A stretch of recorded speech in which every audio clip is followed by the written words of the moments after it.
Well, good evening, everybody, and welcome to the Fanatical Browns Postgame Show, where the Browns went down to defeat by the hands of the Kansas City Chiefs, 21-7, on a miserably cold, wet day down on the lakeshore. And the worst part was that we hear after the game that Nick Chubb broke his foot and is now out for the rest of the season. And we'll get into all of that. Welcome, everybody, to the Fanatical Elfz, part of Fans First Sports Network. I'm John Suchan, and there is Jarrell Flint, does the dog food radio programming. Jarrell, how are you doing today? Wasted another 3 hours watching that, but other than that, I'm doing phenomenal. Do you have a fan going on behind you? You know, it just kicked on. Let me turn it off. Okay. I just hear this whirling going on. I feel like we're outside. So it literally just kicked on. I didn't think. That's funny. No, well, Jarrell, appreciate you being on tonight. You know, we did our pregame show and had Lou Marconi coming to us live from the stadium earlier today, and there were hopes that, you know, if we did everything well, and I knew kind of coming into this game, I talked about it in one of the articles I wrote for Fans First, that, you know, the Browns needed to take care of the ball, you know, and they did not take care of the ball. They had six turnovers after a 3-and-out to start the game. Looked good. Of course, the Browns muffed the opening punt, fumbled it, gave the Chiefs an easy touchdown to make it 7-0 pretty much. And that was pretty much the ball game. Jarrell, how you feeling again? You can elaborate on any of what I just said. Well, again, I think that's coaching. I saw 3 illegal shift penalties, and I know that they had that problem last week or the week before last where the tackle wasn't lining up on the line of scrimmage. Yeah, and that's preparation. You know, if you have a plan, you know, they installed a game plan in the offseason, right, and then week to week there's a scouting report, and I imagine that they watched this film previous weeks. How are you not saying, okay, this is your key. This is where you need to line up on. An illegal shift or a legal formation penalty, that's one of the easiest things to avoid. All you need to do is just be in the right spot when you line up. Yeah. How is the head coach? Well, now I was hearing, Jarrell, this after the game that Stefanski was bickering about some of those calls. Now, I don't know like what he was exactly trying to say, but I agree with you. I mean, those are some just boneheaded, stupid. I mean, they had 6 turnovers in week 15, 6 to go along with the 6 turnovers. You can continue on your discussion about Steady Eddie Stefanski. Oh, I've been saying it all season. I think, you know, if they've been watching, you know, this is just not a well-coached team. And the 11-5 last year, the coach of the year thing, it really, if you really go back and look at those games, it was luck. It was luck. The 49ers missed a field goal at the end of the game. That would have been a loss. Yep. Somebody dropped an interception, I believe, at the end of the Colts game. That would have been a loss. There was a couple of one-score games where they got some bounces that went their way. Yes. That we're talking about a team that might have been 8-9 last year. So, you know, obviously they won the game, so we can nitpick that all we want. Right. But to go from 11-5 to what are they now? 3-11? 3-11. Yes. So you ask yourself, okay, well, last year they had a bunch of quarterback problems, and it was, you know, a merry-go-round, a carousel. Yep. Okay, same kind of thing happens. Why can't he have something, even half? Let's just say he could win half the games. So what's that? 6 to 7 games? You would expect him to do. How can he only muster 3 wins with essentially the same defense? To me, that's I don't think he's the answer. I've been trying to hold on. I think a lot of us Browns fans, a lot of us who like, I have been against Stefanski over the last 5 years on and off. This year I tried, like, because of what happened last year and everything, and everybody says, oh, 2-time coach of the year. But like you pointed out, Jarrell, Mike Tomlin of the Pittsburgh Squealers has never been coach of the year, and he's in year, what, 19 or 20? I'm baffled too, and it's very irritating. Where we heard our owner come on earlier in the week talking about being perplexed by what's going on this season. For God's sakes, it's 5 seasons, dude. You should not be perplexed what's going on. And then people like to say, oh, it's the offensive line, it's this injury or it's that injury. No. And, Steve Gill, our colleague, he has made a good point the last couple of weeks too, talking about how really Nick Chubb kind of had us all kind of thinking our offensive line was this or that, but really Nick Chubb was doing a lot of things on his own that made it look that way. Unfortunately, today, Nick Chubb had a terrible another incident where I think his foot got stepped on from what we heard. It looked non-contact when they showed the well, it did, but then I've heard people say that, I don't know if Stefanski said it or somebody said that his foot had been stepped on, like maybe a previous play or something. That makes a lot more sense because I know what you saw and I saw the same thing. God, when I saw that, because on the replay initially, when they showed the one, not the one that everyone's looking at, but there was another angle of it. And they didn't talk about it on the TV broadcast, but when I saw him pulling up that left leg with the knee, I was like, oh man. And then of course you didn't see him for the next several plays. And all I wanted to do was get on, the social media and see if anybody was saying anything about it, because so now we know he's done. But we can talk about him in a little bit. I just, where do we go from here, Jarrell? I guess just to throw some stuff out. We had 60 plays offensively. They had like 75. We had 6 turnovers. We were under 200 yards passing. I think under 100 yards rushing. Penalties. Just shooting ourselves in the foot. And I know you said something off air about the Jameis Winston fans, and I got behind Jameis Winston. Lord, take away these pick sixes and all this stuff, but he is just a loose cannon. Like, he just throws it around, and he makes some good decisions and things go his way, and then other times they're just miserable calls. They finally brought in DTR, but we were talking off air, like, the DTR experiments already been kind of had. I mean, you could probably play him out these last 3 games, but you were saying we just need to go in the next season with no one's job is safe. Right. This is on the heels of hearing Mary Kay talking about Winston and all this stuff about his coming back potentially, and fans were just in an utter uproar before the game because people are sick and tired of talking about Winston or Watson.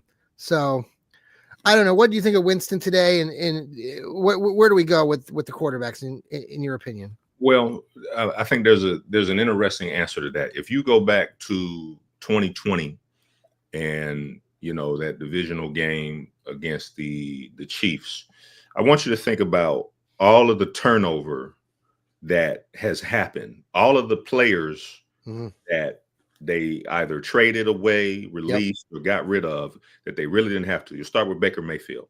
I didn't think Baker Mayfield was really the long-term answer, but you just walked away from him for no reason. I think if you gave him this defense, I don't think they'd be 3-10 right now. I don't think they'd be 3-11.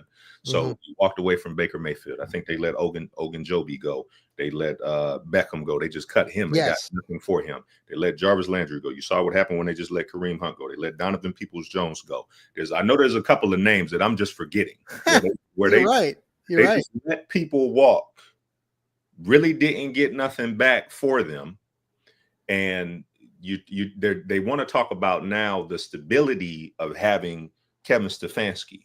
Well, you didn't really keep the stability of your roster because a lot of the changes that you made caused the team to pretty much do this.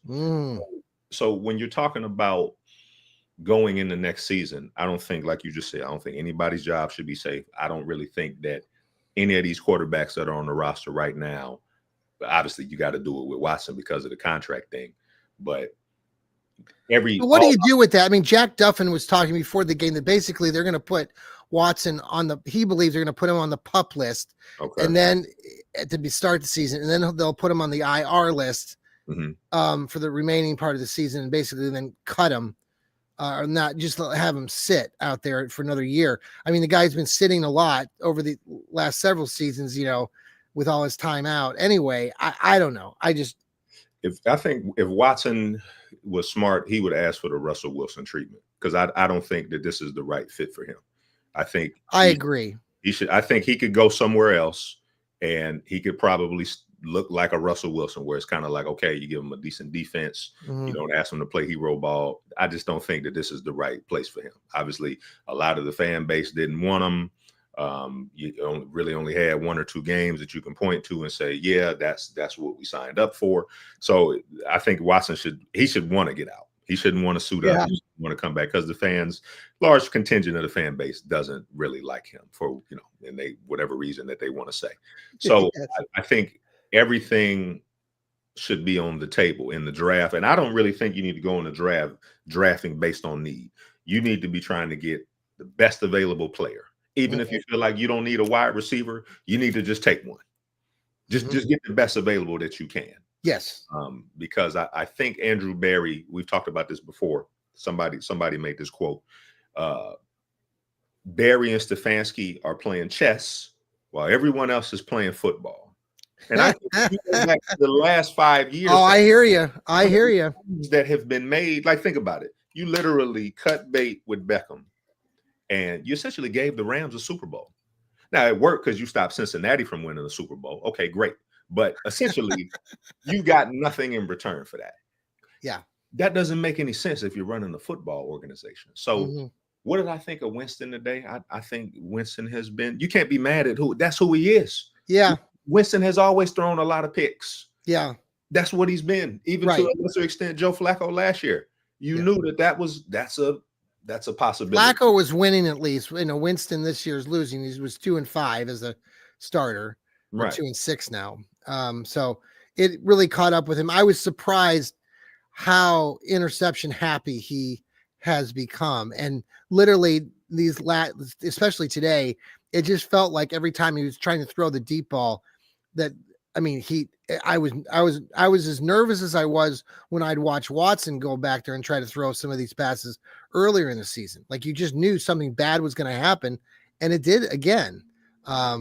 It's pretty bad too when the Kansas City Chiefs defender said after the game that he saw on the Jumbotron Winston go back on the last interception that he threw it into the end zone and saw him throw it, and that was what prompted him to turn his head just in time to get the interception. So we have the Chiefs players using the Jumbotron. I mean, that's, maybe Andy Reid is coaching that. I don't really know. But I will say in Winston's defense that I don't really see a lot of separation that these receivers are getting. Well, what about Jerry Jeudy? Jerry Jeudy looks good, and I think he can be a number one for the team. But it's hard to really judge that when they've only won 3 games. Like, again, Josh Gordon was a monster for those 2 years. Does he look like Josh? No, he doesn't look like Josh Gordon, but he kind of looks like a younger Amari Cooper. He's doing his thing. Yeah. But I don't think that's enough to roll into next season with saying we're going to grow with Jeudy and a couple of no names and make some noise. Like, you need to. Now Jeudy today, he did go over 1,000 yards for the season. He had over 100 yards today, 8 catches, took care of the ball well. So I agree, though, too. I don't think that he's a number one. Well, I think he's a number one, but I think, like you're saying, they need to draft somebody. Yes. Look to the free agent market again and bring in whomever is out there to be competitive, because that was always kind of the bugaboo before, we had the guys you were mentioning, Odell and Jarvis Landry. But prior to that time, there was this long window of time in Cleveland Browns, recent history that, the wide receiver room was never really addressed. We had Josh Gordon, but then we had a lot of no names and guys that, Quincy Morgan, and I'm trying to think of some of these other. Anyway, well, let's pause for a quick break and let's just wrap things up here after the break. This is the Fanatical Browns post-game show. We'll be right back. Hey, thanks for coming back to us here on the Fanatical Elfz post-game show where the Browns go down to defeat the Kansas City Chiefs. And unfortunately, also Nick Chubb broke his foot. He didn't re-injure his knee, thank God, but he broke his foot. Can heal. I'm a little annoyed, Jarrell, and I might be opposite than you because I'm a diehard Browns fan, and maybe I know this isn't a business decision, and we have some of our colleagues, and Sam, our youngster down there in Dallas, points out that football is a business and whatnot. And as far as a business point of view, Nick Chubb, bringing him back might not be the best business decision. But I've watched this guy play for a long time for the Browns, and he's the heart of the team, making a miraculous comeback this season. And really, the last 2 games, if you look at his stats and kind of what he was doing, the last couple games, he was starting to break some things out. He had 9 touches today for 48 yards and almost a 4.6, 4.7 average. Did fumble the ball, which, by the way, I don't know if you saw this. I sent this on the text to the group. Nick Chubb, the last time he fumbled the ball was November 13th, 2022, folks. That's over 2 seasons ago. The man hardly ever, I think he's had 5 or 6 in his whole freaking career. He never fumbles the ball. And so I felt terrible when he fumbled the ball. He got punched out. But I'm annoyed tonight, Jarrell, with a lot of the people that are out there on social media and even analysts of the teams trying to suggest, well, this is the last time that we see Nick Chubb in a Browns uniform. I'm like, just stop it. I mean, come on. This is Jarrell, where I get really tired of being a Browns fan, because we're loyal, we're dedicated, and I get it. I mean, we're all snarky, all of this, but give the man a break. And listen, he broke a bone. He'll recover from that. That broken bone is a lot easier to recover from, but obviously he's 30 years old or getting to 30. So while I see that Sam says it's a business decision, I don't want to see him. I want to see him back as a Brown, and regardless. And I'm just tired of getting all these opinions from various people saying that he's done, and and they were even saying that prior to this game, like he's a shell of himself. Well, for God's sakes, man, he's coming off of 2 knee surgeries, and I get that he's not the same runner right now, and people were thinking that he'd be better and stronger next season. But now with this broken bone, it's putting more questions on things. Where are you at with all that? Well, think about it like this. I was actually just talking about this about an hour ago. So Mike Vrabel got fired from the Titans after they traded away his 2 best players. They traded away A.J. Brown, and then they traded away Derrick Henry. Well, let him walk in free agency, and then they wondered why the Titans looked horrible. Yeah.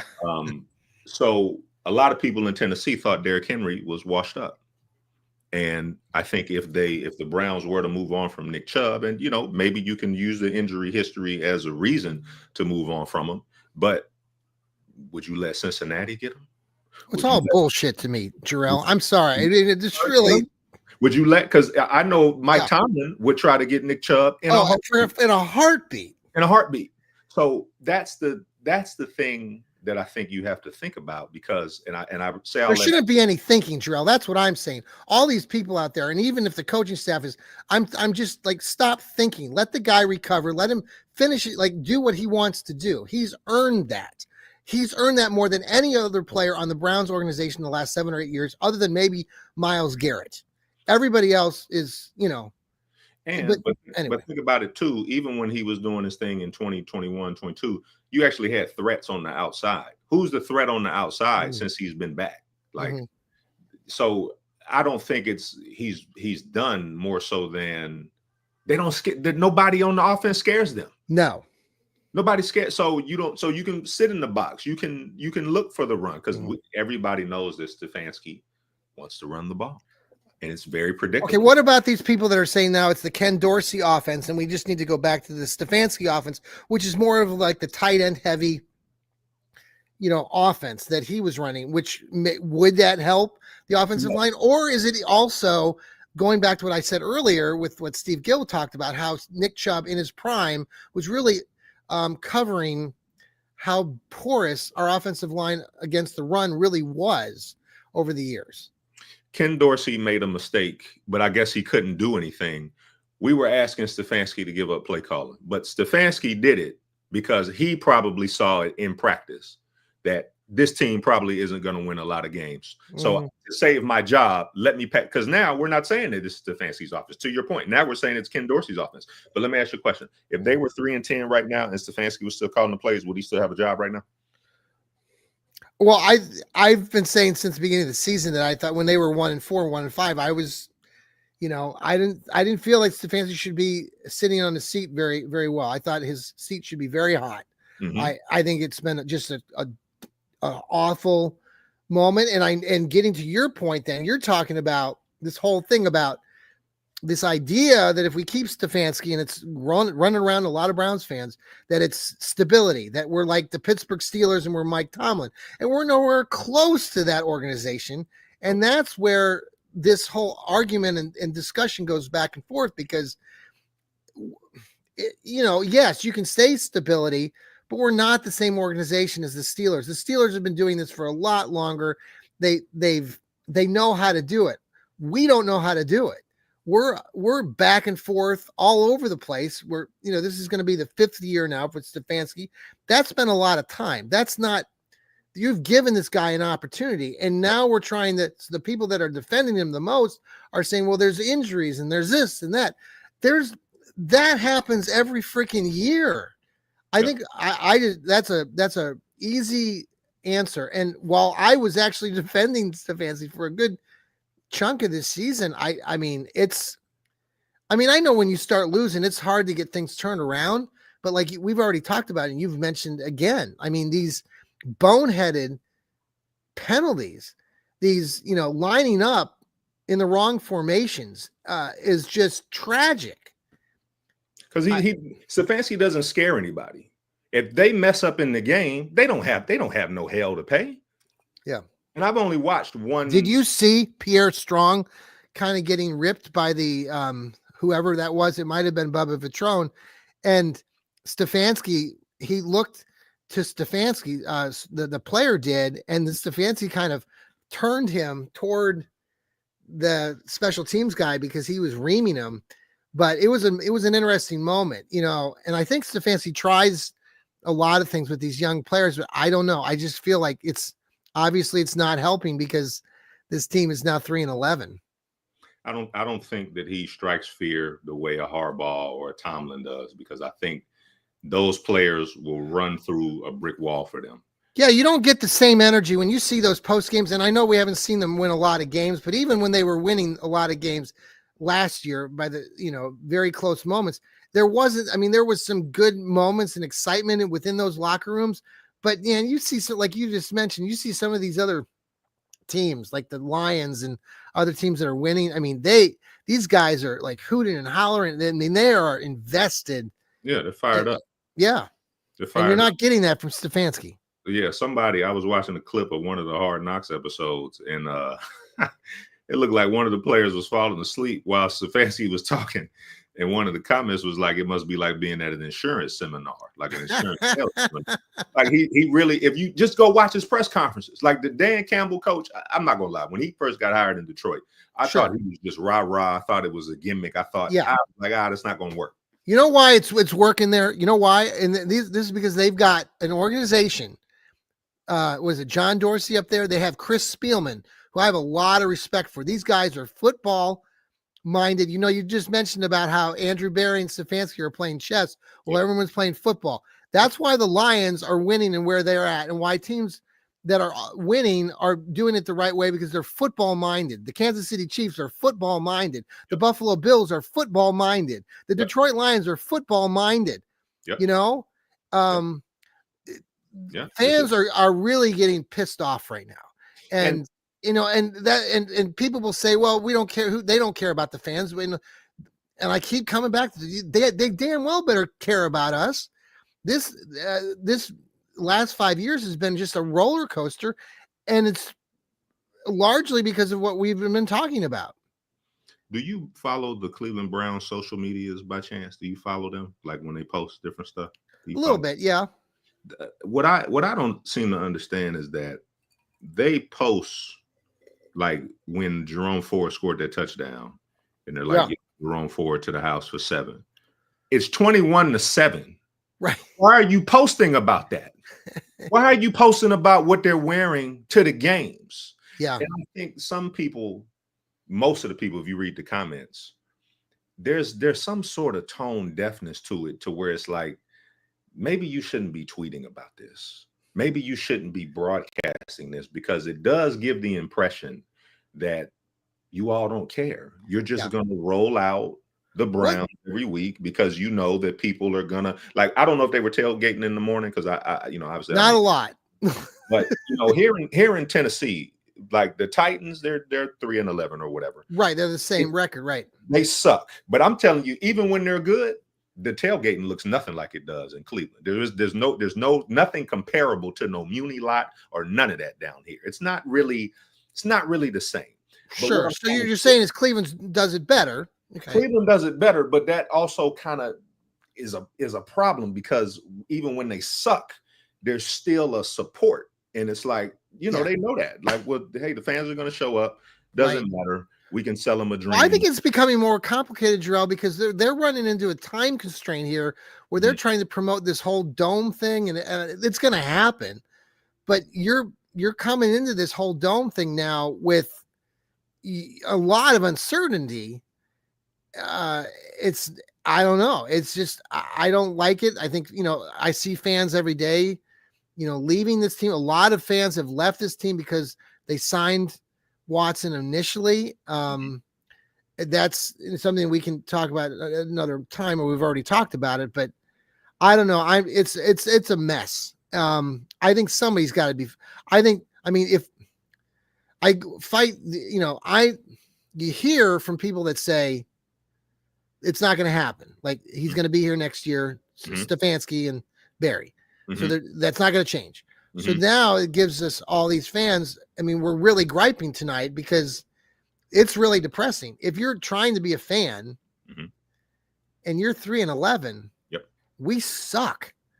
And here we are on our postgame show. We're supporting this freaking team because we love our Browns. But there's also this part, like you just mentioned, the organization knows that. And it's really sad. It's really sad. So, and we were sold something in the offseason. Like, I don't think I'm going to believe anything. Like, I don't know these people personally, but, Mary Kay Cabot, I follow her on Twitter, and a lot of these other reporters, like, y'all are there every day. Do y'all not see, like, y'all, I don't know. I feel like there were a few people sounding the alarms that this team could be in trouble. There was one or two people, but the large contingent was, this is a playoff team. Yeah. And I've never seen a playoff team that I can recall. 11-5 dropped to 3. And yeah, I'd like to go back and find out when that happened last. I'd love to see that. I'd love to see that. Because I don't think they're going to win the rest of the season. I think so. They end up 3-14. I mean, it's not that far off from 1-16 and 0-17. I mean, if you play for this team, would you want to go suit up? No. It looks like this. The offense can't score more than 7 points. Well, and again, for the defense, and there were several things today. I thought, generally speaking, the defense did some good things today, considering they gave up a touch in the beginning because that was against the special teams. Yep. But they really only gave up like one touchdown. If statistically it won't look that way, but I mean, Myles Garrett is trying to fight through double and triple teams. My God, can you just throw a fucking, pardon my French, a flag? That there was a couple plays early in that game that they show on replay where they had two tight ends basically grabbing both underneath his arms, like two guys are holding him, and there's no flags. I mean, what does it take? I mean, it's ridiculous that these referees. I mean, they didn't lose this game because of the refereeing. I mean, the Browns lost this game because the Browns suck. But when you see players who are trying to fight through things, and we did in our defenders, our secondary, they not as good as Kansas City. I'll give Kansas City some credit. There was a couple opportunities again where our secondary had some opportunities to even get some interceptions. Juan Thornhill, Denzel Ward, there was just a couple plays where it could have gone either way. Now, I'm not going to put down Denzel Ward. I don't think, Juan Thornhill will be here. But who wants to come back and play for the Browns next year? Have you ever heard Stefanski complain about the refs not holding on Myles Garrett? I can't recall any press conference where he's got up there and said, you know what? this is BS. He gets no, you're right. And he complained a little bit about the set plays today and how they were getting called, and he kind of called them out. He'll probably get fined for it because he said something about how this crew is known for throwing a lot of flags for that, and so he did say something in that regard, but not for that. You're the coach. You should be there for that. I know exactly. I thought the same thing. I'm like, dude, you're. It was right. Yeah. They're known for that. And this is again, Jarrell, them playing chess and the rest of the league playing football, because he's talking. That's like a chess move. He's banking on, and wanting to complain about it, but yet he's not doing what he needs to do as a football coach. Yeah, he's not. I think Barry needs to go, because Barry. I think if you want to keep Barry to handle your free agents and making trades, he's great at that. But you need to bring somebody in that knows how to evaluate and draft talent. Yeah, because Barry can't do that. Mm-hmm. So with these first round picks coming back, you need to find somebody that can hit on first, second, and a couple of those day 3 choices. Because I think as it stands, when they roll in the next season, whatever Vegas says, and I bet you Vegas is going to have this team at 6.5 next season, over or under. Yeah, it's probably what they're going to be. Yeah, I agree. Well, Jarrell, final thoughts before we let everybody go. I thank you for tuning in here to the Fanatical Elfz Network, part of Fans First. And thanks for listening to us later as we downloaded this on Apple, Spotify. You can listen to our podcast on any podcasting platform. So thank you. Jarrell, final thought? Stefanski, for the last 5 years, has been the worst coach in the AFC North compared to Tomlin, Harbaugh, and Zach Taylor. Go look it up if you don't believe me. So how can any of you Browns fan, anybody that's a Stefanski supporter still to this point, defend him coming back for yet another year? If Tomlin's not leaving, if Harbaugh's not leaving, and if Taylor's not leaving, you're going to be the dregs of the AFC North. And there's going to be another season where there's no division title as long as he's at the helm. You got to get him up out of there, because he is number 4 out of 4 in the AFC North right now. Well, the Browns will travel now to Cincinnati to play on a Sunday next week. It sounds like it's going to be a very cold Sunday. It looks like the forecast is 20 degrees, 25 degrees down there at Cincinnati Bengals Stadium. Cincinnati did beat the Titans today. 37-27. How many points? 37. Is Zach Taylor an offensive coach, or is he a defensive coach? He calls the plays. I heard somebody at the somebody who's a Bengals fan yesterday. I was at a hockey game here with the Blue Jackets, and they were talking about if the Bengals need they want their offense, but they want the Browns defense. That's a Super Bowl. That's a Super Bowl team. That's a dynasty. Yeah. That's a dynasty right there. Yep. Well, until next time, Jarrell, Browns go down to defeat to the Kansas City Chiefs, 21-7. Again, they play the Cincinnati Bengals next week down in Cincinnati. We're just trying to get through the rest of the season. After that, I think the Browns play the Miami Dolphins. I'll be up there at the stadium. I don't know why, but it's Christmas and it's the last game of the season. So, and then they finish on the. So right now it's a late night game, Sunday at 8:00, but I'm sure that's going to be flexed out. We'll probably know about that tomorrow. I think they have to give a two-week notice, and so don't plan on the Browns being on Sunday night football. So it'll be flexed out, I'm sure of it.